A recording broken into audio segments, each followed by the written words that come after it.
Ya, pemirsa tadi sebelum jeda iklan, Mas Tommy mengatakan bahwa sebuah negara yang maju didorong oleh pengusahanya. Di sebelah saya ada data yang kami peroleh dari Forbes yang mengatakan bahwa pada tahun 2006 ada tercatat 10 pengusaha atau orang terkaya Indonesia. Seperti kita bisa lihat waktu itu di tahun 2006 nomor 1 Sukanto Tanoto dan berikutnya ada Putra Sampurna, Eka Cipta Wijaya, Rahman Halim, Robert Budi Hartono. Kemudian kita melihat di urutan ke-6 ada Abu Rizal Bakri, ada Edi William Katuari, Trihatma Kahaliman, Arifin Panigoro, dan Lim Shulyong. Kami tidak bermaksud untuk bersikap rasis sama sekali, tetapi memang benar mungkin pepatah yang mengatakan belajarlah ke negeri Cina atau sekarang Tiongkok. Karena di tahun 2007 kita melihat bahwa dari 10 pengusaha yang menjadi terkaya di Indonesia, rata-rata adalah pengusaha keturunan Tionghoa. Kita melihat ada Pak Budi Hartono dan Pak Michael, kemudian ada Eka Cipta Wijaya, Susilo Winowijoyo. Yang non-Tionghoa ada Pak Khairul Tanjung pada urutan ke-5, sementara di urutan ke-6 ada Sri Prakas Lohia. Kita melihat lagi di tahun 2013, kondisi yang kurang lebih mirip terjadi. Ada di urutan pertama Pak Budi dan Michael Hartono, ada Pak Eka Cipta Wijaya, dan di nomor 5 ada Khairul Tanjung, dan di nomor 6-nya ada Sri Prakas Lohia yang juga bukan keturunan Tionghoa. Dan kita melihat di tahun 2014 yang lalu, kurang lebih formasi itu juga masih sama.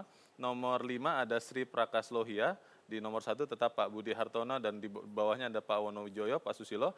Dan di urutan berikutnya, di urutan ke-6 ada Khairul Tanjung, dan yang berikutnya adalah Pak Bunyamin Setiawan, Pak Mohtar Yadi, Pak Peter Sondak, Sukanto Tanoto adalah keturunan Tionghoa. Saya tidak tahu apakah memang untuk menjadi seorang pengusaha harus keturunan pengusaha. Dalam rangka tahun baru Imlek, tahun kambing kayu ini, saya ingin melemparkan kembali, memberikan lagi kembali kepada Mas Tommy, apakah memang benar Mas Tommy, bahwa seorang pengusaha itu harus lahir dari keturunan pengusaha atau seperti apa Mas Tommy? Theo, Pak Murdayapo sejak lama memperjuangkan undang-undang anti diskriminasi. Memang tidak ada lagi perbedaan antara pri dan non-pri. Semua punya tanggung jawab yang sama. Hanya saja memang harus kita akui, saudara-saudara kita yang keturunan Tionghoa mereka diberikan kelebihan. Apa itu? Adalah kemampuan untuk mencium mana peluang-peluang bisnis yang memang prospektif dan mereka punya kegigihan untuk bisa membangun perusahaannya. Bersama saya juga telah ada pimpinan dari Ikatan Wanita Pengusaha Indonesia, Ibu Titi. Seberapa banyak sebetulnya wanita pengusaha di Indonesia sekarang ini? IWAPI telah membina 40.000 wanita di seluruh Indonesia. Apakah mereka adalah pengusaha-pengusaha yang handal dan terus bisa tumbuh berkembang? Betul sekali. Di IWAPI kami memberikan permodalan, memberikan kepelatihan, juga membantu untuk hasilnya untuk diekspor, untuk lokal customer juga. Nah, disitulah mereka bisa survive dengan usaha ekonomi kreatif yang seperti disampaikan dengan Pak tadi, Mas Dian tadi.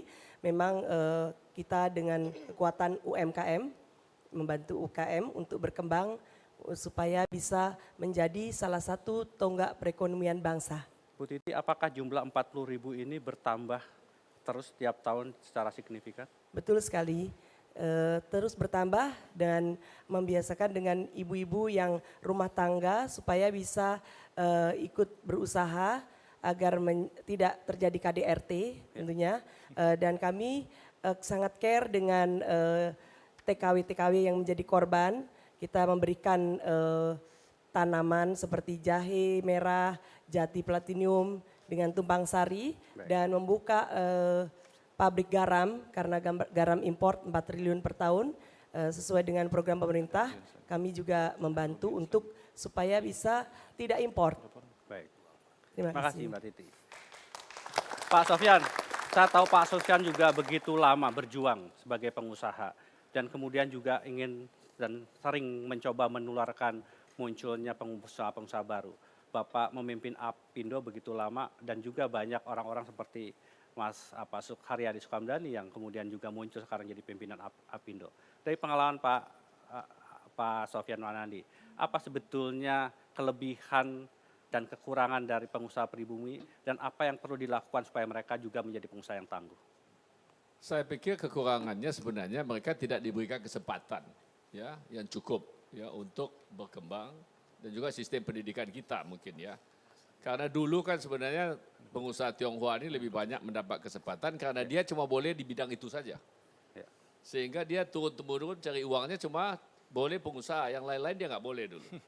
Nah sekarang ini semua dibuka, saya pikir, dan tentu pengusaha-pengusaha pribumi juga menurut saya tambah banyak yang maju sekarang ini ya. Memang Apakah dulu itu, pertukaran itu terjadi, Pak? Pertukaran ilmu itu terjadi? saya pikir generasi muda sekarang sudah terjadi itu, dan mereka sudah berpartner dan segala macam yang jauh lebih baik daripada generasi, mungkin generasi saya Ya. ataupun yang lebih tua dari saya.